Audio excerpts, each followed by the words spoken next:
¿Sí? Vale, ¿María del Mar? Vale, pues perfecto. Pues Sí, cuando sí. queráis. Cuando todo queráis. listo, muy bien, empezamos. Bueno, pues empiezo yo. En primer lugar, queríamos agradeceros, Celia y María del Mar, que nos hayáis dado la oportunidad de hacer este artículo. Nos hacía muchísima ilusión. Como habéis comentado, tenemos un perfil híbrido, no somos investigadores, somos traductores que también pues hacemos docencia y de vez en cuando nos prestamos a hacer artículos como este. Entonces, bueno, pues lo digo para ponerlo todo en contexto, ¿no? No tenemos ese perfil de investigador 100% que quizás sería el ideal para hacer un artículo de este tipo, pero hemos intentado también aportar nuestra experiencia. El título del artículo es Traducción automática, posedición y localización de videojuegos, una combinación posible.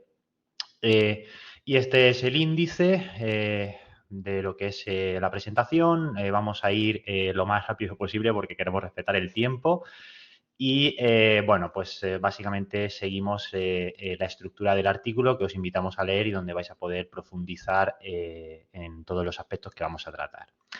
Bueno, lo primero de todo hay que tener en cuenta que actualmente en la industria de la localización de los videojuegos, pues ya hay empresas que están utilizando posedición, se sabe y ya bueno, pues ahí podéis ver la referencia de Anselmi Rubio 2020 que Electronic Arts y Keywords Studios ya utilizan posedición. Yo puedo decir que tengo clientes con los que trabajo que ya me han pedido posedición y llevo años haciendo posedición, a pesar de que yo siempre he hecho traducción humana y por tanto pues es una realidad, ¿no? Claro, ¿qué ocurre con esto? Pues que con la posedición hay polémica, hay especulación, hay muchas opiniones, unas más fundadas que otras, que dicen que pues, no es adecuado, que sí podría ser adecuado, pero al final son opiniones, ¿no? Y a nosotros lo que nos interesa es confirmar de una manera fiable, bueno, en este caso aplicando el método científico, cuáles serían las ventajas y desventajas de una posedición bien hecha y valorar si realmente se puede o no se puede hacer posedición. Y es lo que hemos intentado hacer con nuestro trabajo. Es un trabajo pequeño, pero que ofrece unos resultados que creemos que se pueden usar de referencia. Bien, partimos de algunas consideraciones que hemos tenido en cuenta. Por ejemplo, hay autores que consideran que poseditar puede limitar la creatividad. Sobre esto ya hemos hablado, ya se ha hablado, ¿no? en anteriores charlas. Eh, o que no es la solución más adecuada para traducir un videojuego porque puede resultar improductivo hacer posedición, ¿no? Bueno, sobre esto, en las conclusiones, pues podemos decir si es así o no, en nuestro caso. Y luego también tenemos autores como Karma Mangirón, que nos dice, pues, que los videojuegos constan de distintas tipologías de textos y que la posedición, pues, quizás se podría aplicar en algunos de estos textos, como por ejemplo los mensajes de sistema o los tutoriales. Entonces, pues nosotros hemos intentado profundizar en esto para también arrojar algo de luz. Y bueno, pues sobre esto, ahora después os hablará Pablo, ¿no? Que es el que va a destripar un poco pues, las partes de un videojuego y, bueno, va a profundizar con respecto a eso. Os quiero también contar un poco cómo se ha llevado a cabo lo que es, lo que es la posedición del videojuego que hemos traducido. El flujo de trabajo que hemos seguido es el siguiente. En primer lugar, pues el especialista en posedición, que he sido yo, pues se familiarizó con el material, con lo que es el videojuego. Luego llevó a cabo una lectura rápida de los textos originales del videojuego y de la traducción automática, todo dispuesto en un formato de tabla que vais a ver ahora después. Y ya así nos pusimos manos a la obra, hicimos una posedición completa en dos etapas. En el primer paso, pues hacen todos los cambios necesarios en la traducción automática en textos que no ofrecen dudas con el cliente. Aquí esto es importante porque en un encargo real, pues siempre hay segmentos, términos, problemas en general que es necesario hacer alguna consulta con el cliente para resolver las dudas, da igual si es traducción humana o traducción con posedición, traducción automática con posedición, hay que consultar con el cliente pues de algún modo esa figura la hizo Pablo, entonces bueno, pues las dudas que había pues se trasladan y se resuelven en una segunda etapa. Por último, se hace una revisión final, que es muy similar a la revisión que se haría en un proyecto de traducción convencional. Y ya, pues para este artículo se hace una comparativa entre la posedición y la traducción humana para sacar las conclusiones. Y ahora sigue Pablo, cuando quieras. Per- Perfecto, nada, bueno, voy a meter el turbo. Queremos mostraros muy brevemente, para los que no estén familiarizados con los videojuegos, pues los principales elementos que se traducen en un videojuego, ¿no?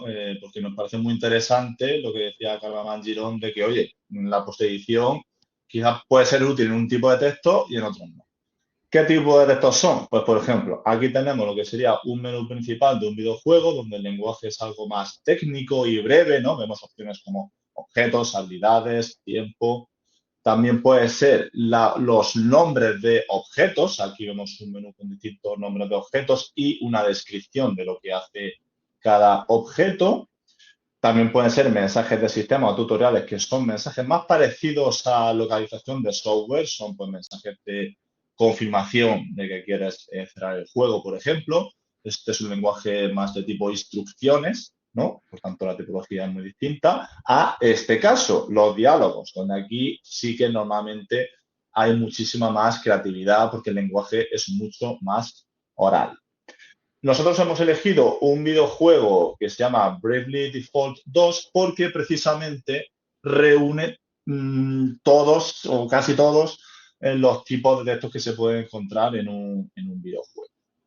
Y bueno, hemos utilizado DeepL en este caso, pues bueno, que por falta de tiempo, espacio y demás, pues no podíamos centrarnos en otros como el traductor de Google. Bueno, ya ha explicado un poco Rafa la metodología, pero para que veáis más visualmente qué es lo que pasó, este es el archivo final, donde aparecen también las métricas del blog de la traducción automática y de la posedición. Rafa lo que hizo fue, o sea, yo como cliente le envié un archivo de este donde estaba el original y la traducción automática. Luego él puso la traducción poseditada y luego yo ya puse finalmente la traducción humana oficial para que tanto Rafa y yo pudiéramos hacer una comparación y un análisis de los resultados. Por cierto, está este enlace de traduversa.com/bd2 por si queréis ver todos los textos que utilizamos. Obviamente también lo ideal sería leerlo en el capítulo, pero bueno, por si alguien le quiere echar un vistacito. Y nada, no da mucho tiempo a analizar, de nuevo digo en que para eso está el capítulo del libro, pero quería comentar algunos ejemplos. Por ejemplo, la tipología de textos de opciones de menú, pues podemos ver cómo las métricas igual no son tan fiables, porque según el porcentaje del primer caso, ¿no? En Language Settings, parece que hay bastante diferencia, ¿no? Pero al final, configuración del idioma y ajustes de idioma es exactamente lo mismo, o sea, se va a entender igual.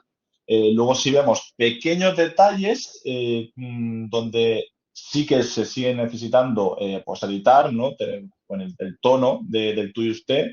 Tenemos la opción de selecciona un idioma, correctamente se poseditó a selecciona un idioma.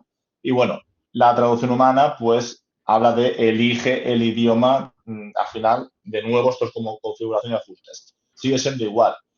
Llama especialmente la atención el último caso, donde aquí ya sí que hay bastante más texto, esto elige la velocidad de movimiento, bla, bla, bla, es el 100%. O sea, eso fue muy, pero que muy curioso, porque incluso también se respetó esta etiqueta, que es algo característico de la localización. Pues para mostrar un icono se tienen que utilizar unas etiquetas. Esto es ZR icon, también se respeta la traducción automática, ¿no? Eso llamó poderosamente la atención porque, oye, lo hizo bastante bien, ¿no? Por tanto, parece que aquí, bueno, vamos a ver más en detalle las conclusiones, lo hace bastante bien la traducción automática y la posedición.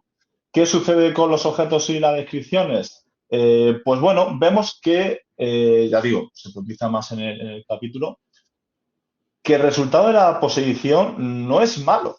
A veces ni siquiera hace falta poseditar. Tenemos piedra de teletransporte, de transporte, pero ¿qué sucede? Que las expectativas en traducción de videojuegos son muy altas, se espera una gran creatividad. Y aquí tenemos el nombre de teleportita. ¿Piedra de teletransporte se entiende? Por supuesto, pero si queremos ir más allá, pues no, por ahora no se llega al nivel de traducción humana como teleportita. pero para otros textos más básicos de descripción, como restaura 60 puntos un objetivo, pues ahí tenemos muy parecida la traducción posibilitada y la traducción humana, ¿no? Ahí parece bastante útil. Con los trabajos que explico brevemente, los personajes del juego pueden tener distintas profesiones y cambian sus habilidades. Se ve muy chiquitito, quizá, pero aquí lo que me gustaría decir es que la posedición es casi otra traducción humana en este sentido. ¿Por qué? Porque aquí Rafa, con gran criterio, y eso que no haya ninguna instrucción, yo no di ninguna instrucción como cliente, hizo que los personajes pueden ser o chicos o chicas. Y claro, intentó utilizar traducciones que fuesen neutras, que valieran para chico y chica. Bueno, esto está bastante de moda en localización de videojuegos, en intentar ser lo más neutro posible, una decisión acertada. Entonces, claro, la posedición no se parece en nada a la traducción automática y a la traducción humana oficial, eh, pero al final requirió un gran trabajo de posedición. Podría hablarse de que se trata de otra traducción humana. Con los nombres de habilidades, pues muy parecido a lo de los objetos, ¿no? Maestro de la mazmorra, cabecilla de la mazmorra, señor de las mazmorras. Al final, aunque el porcentaje sea muy bajo, viene a significar lo mismo, pero luego sí tenemos otros nombres más creativos. Vemos dolor en ganancia, para vencer hay que padecer, sufrir para vivir. Aquí pensamos que la traducción humana va un poquito más allá y queda un nombre de habilidad bastante más creativo, ¿no? Natural. O lo de hielo aplastado, revienta hielos, pica hielo. De nuevo, pica hielo quizá es algo mejor. Con los enemigos, bueno, es un poco igual, como veo, a ver, que nos pasamos de tiempo. Voy a los mensajes de sistema tutoriales, que aquí más en profundidad, si se ve en el capítulo, pues vemos que el texto, aunque las palabras son completamente distintas en la traducción humana y la posedición, realmente el significado es el mismo, pero donde sí me gustaría detenerme, aunque sea brevemente, es en los diálogos, porque ya he comentado que aquí es donde se hace una gala de la creatividad. Y, por ejemplo, se habla aquí de, oh, y yo soy Elvis, traducción automática, oh, y yo soy Elvis, traducción posibilitada, pero en la traducción humana tenemos che, y yo soy Elvis. ¿Por qué? Porque se ha caracterizado a este personaje con un acento argentino. Por tanto, eso la traducción automática no lo va a lograr nunca y en una posición, a menos que se den instrucciones, no se va a hacer y si se dan instrucciones va a requerir muchísimo trabajo de reescritura. Habría que ver si la traducción automática, la posición llega a ser útil de verdad. Bueno, y aquí Rafa te cedo la palabra, intento ser lo más breve posible. Sí, bueno, vamos rápidamente con las conclusiones. La principal pregunta que creo que se hace todo el mundo es ¿dónde puede resultar útil entonces la posedición? Bueno, pues como hemos visto, puede resultar útil a la hora de traducir textos de interfaz y menús, pero hay que tener cuidado con los problemas de significado, de terminología y de limitación de caracteres que pueden bueno, pues llevarnos o bien a cometer errores al dar por sentado que la traducción automática propone una traducción que puede ser válida y a lo mejor no reflexionar lo suficiente sobre si esa traducción está bien o no y dejarnos llevar por su propuesta, pues eso puede llevar a errores, la limitación de caracteres también, además puede requerir un trabajo adicional, dedicar tiempo extra a arreglar los textos pues que se pasan, ¿no? Del número de caracteres. En los nombres de objetos, enemigos, habilidades, etcétera, también puede ser útil, pero el nivel de creatividad por lo general es inferior al de la traducción humana. Digamos que si queremos mejorar en estos aspectos, pues tenemos que dedicar más tiempo. Y cuando ya dedicas más tiempo, pues prácticamente te pones en tiempos que son prácticamente los mismos tiempos de una traducción humana. En descripciones también puede ser útil, sobre todo si hay un volumen elevado de este tipo de textos en el videojuego, aunque también hay que tener en cuenta que a nivel de estilo, pues la traducción no resulta tan natural como una traducción humana. En los diálogos, como ha demostrado Pablo, pues la posedición no genera un texto lo suficientemente fluido y dicta de esos estándares tan exigentes que tiene el sector. Por lo general, pues en este tipo de texto hay que redoblar esfuerzos y hay que dedicar también más tiempo para darle más oralidad al texto que nos arroja la traducción automática. En definitiva, se puede usar la posedición para traducir diálogos, pero resultaría improductivo y hay riesgo de que no se alcance el nivel de calidad requerido por un cliente exigente, ¿no? Que suelen ser casi todos los de la industria, por otro lado. Ya terminando, pues es necesario llevar a cabo estudios más extensos que permitan profundizar en la posición aplicada a la localización de videojuegos. Recalco que nuestro trabajo pues, es pequeño y nos gustaría ver más trabajos como este para poder profundizar aún más. También nos parece que sería necesario reforzar etapas posteriores de la cadena de trabajo, porque, claro, la posedición genera una serie de errores que son específicos y, por Rafa, tanto, perdona que te sí, interrumpa. Es que sí, nos hemos quedado ya sin tiempo porque vale, nos queda todavía una presentación y cerrar. Entonces, de acuerdo. si quieres, deja la conclusión así un momentito y creo que tienes todavía De acuerdo. dos diapositivas más. Nada, Sí, 30 segundos para que cierres, perdóname. vale, bueno, lo siento. Vale, bueno, pues básicamente la clave estaría en que la posición podría ser viable en proyectos en los que un cliente acepte un estándar de calidad no tan alto. Es la única casuística en la que pensamos que se podría llegar a utilizar. Y una última pincelada, y es que sería importante, en caso de usar la posición y la traducción automática, pues que se utilice de manera ética y moral, pactando su uso con el cliente y, bueno, informando de manera clara y transparente de si se ha utilizado en un proyecto en caso de que pues, no haya quedado claro desde el principio.